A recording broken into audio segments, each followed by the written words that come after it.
Fala galera, Yuri Valença aqui e no vídeo de hoje eu vou mostrar para vocês as demonstrações do DEVA 11 e a princípio não tem uma notícia muito boa, pois ele reverteu os lucros acumulados do final de 2020 para prejuízo no final de 2021. Quer entender o que aconteceu? Venha saber comigo.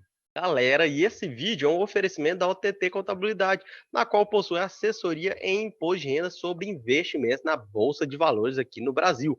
Essa assessoria consiste em relatórios mensais contendo operações comuns de day trade, operações com fundos imobiliários, posição em custódia, rendimentos isentos, rendimentos tributários, apuração e emissão do DARF, do Imposto de Renda. Essa assessoria está dividida em 3 planos, abrangendo ações, fundos imobiliários, BDR, ETFs e os nossos mercados, mercado à vista, mercado futuro, mercado de opções e mercado a termo. Caso você tenha interesse, você pode conferir aqui o valor dos planos que estão aparecendo para vocês.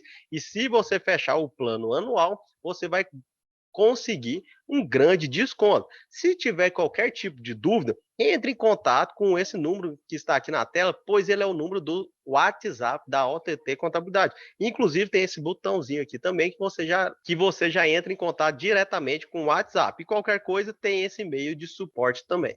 Galera, aqui está o relatório da auditoria independente que auditou as demonstrações financeiras do DEVA 11. Ela foi realizada pela RSM, e eles mencionam logo no início a opinião deles, que eles pautaram sobre todas as demonstrações contábeis, né, sobre DMPE, que é a demonstração da mutação do patrimônio líquido, fluxo de caixa, balanço patrimonial, DRE, e que essas demonstrações contábeis elas apresentaram adequadamente em todos os aspectos relevantes a posição patrimonial e financeira do DEVA 11 no final de 2021. O ponto mais importante é que eles dão ênfase sobre a questão da nota explicativa 7A e 14, que menção das demonstrações contábeis, que descreve questões relacionadas à distribuição de rendimento do fundo. Atualmente, aguarda-se a deliberação pelo colegiado da CVM sobre os critérios adotados para a distribuição de rendimentos, que poderão sofrer futuras alterações a depender do resultado da referida deliberação. A opinião deles não contém ressalva relacionada a esse assunto. Então, eles aprovaram essas contas aqui do DEVA 11. Para quem não conhece, vocês podem vir aqui no nosso site da OTT Contabilidade, nesse campo de artigos, que eu escrevi, acredito eu, modéstia à parte, o artigo mais completo sobre esse assunto aqui do Brasil, um artigo técnico. E aqui eu menciono sobre o problema que essa decisão envolveu inicialmente o MXRF, fala sobre o ajuste a valor justo, se ele deve compor o resultado ou não, e o embasamento disso. Menciono sobre a distinção entre regime de caixa e regime de competência, evidenciando também as consequências dessa decisão da CVM, uma possível solução para esse problema. Agora, voltando para as demonstrações financeiras do DEVA 11, vamos observar o seu balanço patrimonial, que é o primeiro demonstrativo contábil que temos aqui logo no início. Então, ativo circulante, o DEVA terminou com mais de 76 milhões investidos em caixa equivalente de caixa e 315 milhões em ativos financeiros de natureza imobiliária, cotas de fundos imobiliários e também certificado de recebíveis imobiliários.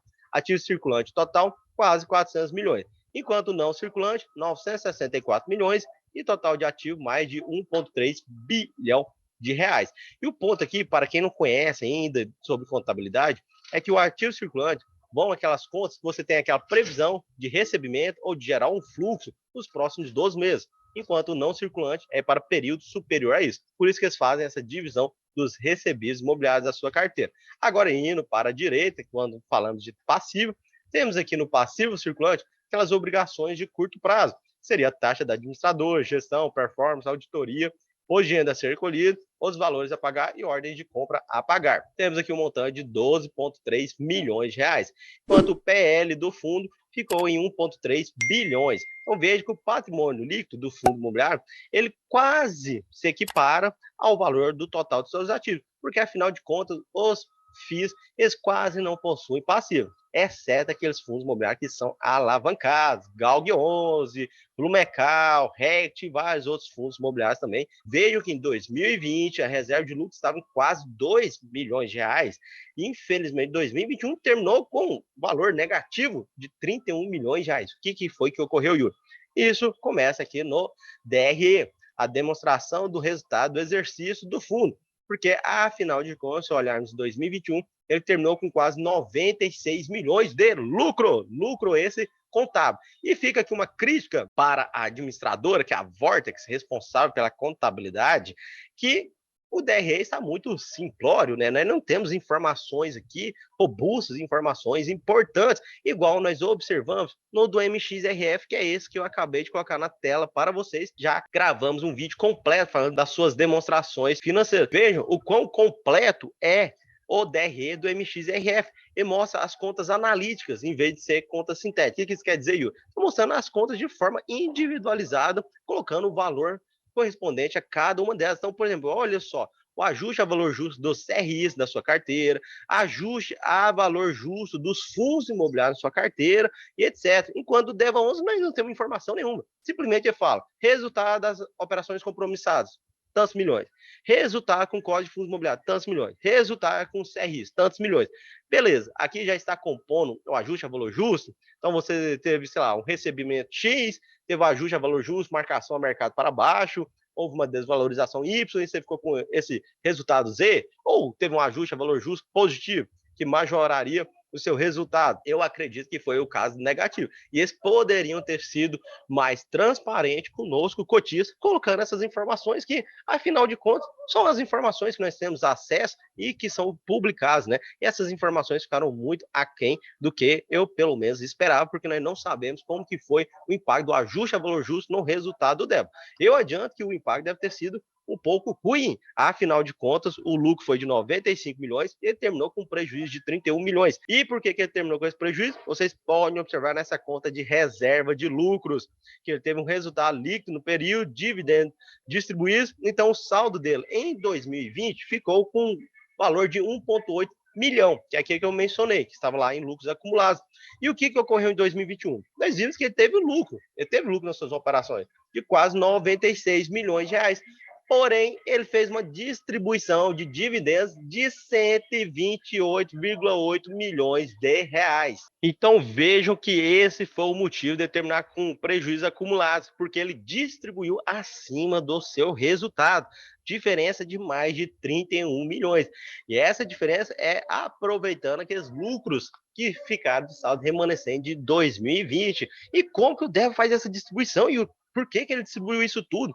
E mais de 31 milhões somado o resultado do ano de 2021 com o resultado acumulado de 2020. E o motivo nós vamos encontrar nessa parte de nota explicativa que menciona sobre a diferença do resultado contábil com o resultado financeiro. E aqui nós temos um pouco mais de detalhamento das operações do DEVA em 2021. Então vejo que nesse campo a esquerda está mostrando o resultado contábil, enquanto esse da direita está mostrando o resultado financeiro. Então vejo que o resultado contábil foi diferente do resultado financeiro, que houve despesas que não haviam sido provisionadas em 2021, que foram pagas, como por exemplo o gasto com emissões de cota, na qual o fundo desembolsou quase 12 milhões de reais e não apresentou no seu DRE contábil. E outro ponto também muito importante é a questão do ajuste aqui. Vejam que eles colocaram aqui como resultado dos juros recebidos dos CRIs, eles receberam 67 milhões. E correção monetária e principal foram 80 milhões de reais. Então isso majorou o resultado deles. E novamente, vejam que eles não mencionam sobre a questão do ajuste a valor justo. Tem alguma coisa de estranho. Não é possível que os recebidos imobiliários do DEVA, eles começaram o ano de 2021 e terminaram o ano com o mesmo valor no mercado ou o mesmo valor registrado contabilmente. Não é possível que eles não sofreram ajuste a valor justo. Então, há essa grande diferença entre o DEVA e o próprio MXRF, né? E o destaque para o BTG, que é o administrador do MXRF, que fez a contabilidade,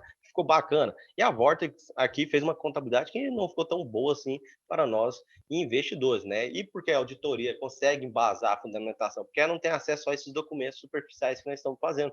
A auditoria, ela utiliza a técnica de amostragem, então ela coleta os documentos mesmo necessários para aí sim embasar toda a sua opinião. Então ela tem acesso diretamente às informações do fundo, coisa que nós aqui no mercado como um todo não temos esse acesso. E houve essa grande diferença aqui, então, do seu resultado contábil para o financeiro. Em tese, o financeiro estaria ok, né? Mas faltam os ajustes que não foram mencionados de forma transparente. Agora, comente para mim o que vocês acharam dessas demonstrações financeiras do DEVA 11 e qual outro fundo vocês querem que eu grave mencionando sobre elas. Eu confesso que não gostei muito dessas informações, e olha que eu sou cotista do DEVA 11. Se vocês gostaram desse vídeo, deixe seu like, se inscreva no canal e nos vemos no próximo vídeo.